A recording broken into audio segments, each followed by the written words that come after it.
ശബരിമലയിൽ വൻ ഭക്തജന തിരക്കാണ്. ഇന്നലെ അയ്യപ്പ ദർശനം നടത്തിയത് 1,05,732 ഭക്തർ. ഇത്തവണത്തെ ഏറ്റവും ഉയർന്ന ഭക്തജന തിരക്കുണ്ടായ ദിവസങ്ങളിൽ ഒന്നായിരുന്നു ഇന്നലെ. 27-ന് മണ്ഡലപൂജ ദിവസം 35,000 പേർക്കാണ് വെർച്വൽ ക്യൂ വഴി ദർശനം അനുവദിച്ചിരിക്കുന്നത്.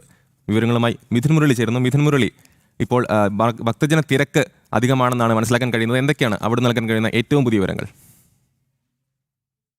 അയ്യപ്പ സന്നിധിയിൽ ഭക്തജന പ്രവാഹമാണ്. മണ്ഡലകാലം തീർത്ഥാടനം ആരംഭിച്ചതിന് ശേഷം ഏറ്റവും കൂടുതൽ ഭക്തർ എത്തിയ ദിവസങ്ങളിൽ ഒന്നായിരുന്നു ഇന്നലെ. തീർത്ഥാടനം ആരംഭിച്ച് 3 ദിവസങ്ങളിലാണ് 1,00,000-ന് മുകളിലേക്ക് ഭക്തജനങ്ങളുടെ എണ്ണം എത്തിയത്. അത് നവംബർ 18, ഡിസംബർ 8, പിന്നീട് ഇന്നലെയായിരുന്നു.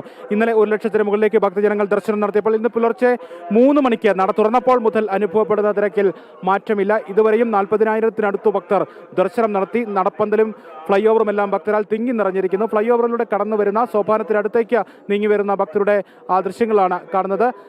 മണിക്കൂറിൽ 5,000-നടുത്ത് ഭക്തർ 18-ാം പടി കയറി ദർശനം നടത്തുന്നുണ്ട് എന്നുള്ളതാണ് കണക്ക്. മരക്കൂട്ടം മുതൽ ക്യൂ ക്രമീകരിച്ചിട്ടുണ്ട്. മരക്കൂട്ടത്തു നിന്നും ബാച്ചുകളായി തിരിച്ചുകൊണ്ടാണ് ഭക്തരെ മുന്നോട്ട് നീക്കുന്നത്. മരക്കൂട്ടം മുതൽ നടപ്പന്തൽ വരെയുള്ള ഭാഗങ്ങളിൽ കൂടുതൽ സമയം ഭക്തർക്ക് കാത്തു നിൽക്കേണ്ട സാഹചര്യം ഉണ്ട്. തിരക്ക് നിയന്ത്രിക്കുന്നതിന്റെ ഭാഗമായി ബാച്ചുകളായി തിരിച്ചുകൊണ്ട് ഭക്തരെ മുന്നോട്ട് നീക്കുന്നു. ഫ്ലൈ ഓവറിലേക്ക് എത്തുമ്പോഴും ക്യൂ സാവധാനമാണ് നീങ്ങുന്നത്.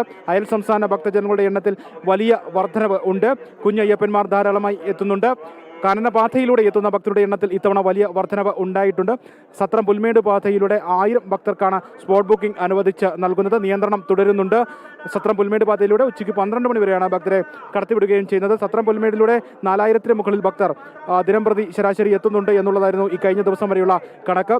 പമ്പ അഴുത പാതയിലൂടെ 1,500-നും 3,000-നും ഇടയ്ക്ക് ഭക്തർ ദിനംപ്രതി സന്നിധാനത്തേക്ക് എത്തി എന്നുള്ളതും ഇതുവരെയുള്ള കണക്കുകളാണ്. എന്തായാലും വലിയ തിരക്കാണ് സന്നിധാനത്ത് അനുഭവപ്പെടുന്നത്. ഇനിയുള്ള മണിക്കൂറുകളിൽ, ഇനിയുള്ള ദിവസങ്ങളിലും തിരക്ക് അനുഭവപ്പെടുന്നതിനുള്ള സാധ്യതകൾ വിലയിരുത്തപ്പെടുന്നുണ്ട്.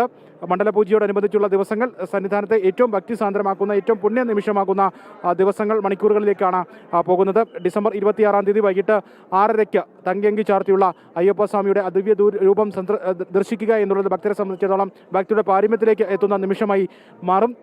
തങ്കയങ്കി ഡിസംബർ 26-ാം തീയതി വൈകിട്ട് ദീപാരാധനയ്ക്ക് മുമ്പ് സന്നിധാനത്തെത്തി ദീപാരാധന. പിന്നീട് ഡിസംബർ 27-ാം തീയതി രാവിലെ 10:10-നും 11:30-നും ഇടയിലാണ് മണ്ഡലപൂജ മുഹൂർത്തം ഉള്ളത്. ഡിസംബർ 27-ാം തീയതി രാത്രി 11 മണിക്ക് ഹരിവരാസനം പാടി നടയടയ്ക്കുന്നതോടെ 41 ദിവസത്തെ മണ്ഡലകാല തീർത്ഥാടനത്തിന് സമാപനമാകും. പിന്നീട് ഡിസംബർ 30-ാം തീയതി മകരവിളക്ക് തീർത്ഥാടനത്തിന് വേണ്ടി നട തുറക്കും. മകരവിളക്ക് തീർത്ഥാടന ദിവസങ്ങളിലും വലിയ തിരക്ക് ഇത്തവണ മണ്ഡലകാല തീർത്ഥാടന ആരംഭ ദിവസം മുതൽ തിരക്ക് അനുഭവപ്പെട്ടതുകൊണ്ട് തന്നെ മകരവിളക്ക് തീർത്ഥാടന കാലത്തും വലിയ തിരക്ക് പ്രതീക്ഷിക്കുന്നുണ്ട്.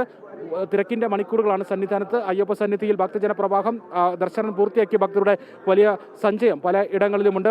ഭക്തജന കൂട്ടമാണ് എല്ലാ ഇടങ്ങളിലുമുള്ളത്. തിരക്കിൻ്റെ മണിക്കൂറുകൾ, തിരക്കിൻ്റെ ഒരു നിമിഷങ്ങളിലേക്കാണ് സന്നിധാനം പൂർണ്ണമായും കടന്നിരിക്കുന്നത്. സന്നിധാനത്ത് നിന്നും ക്യാമറമാൻ അനൂജ് ചാനാവൂരിനൊപ്പം മിഥുൻ മുരളി.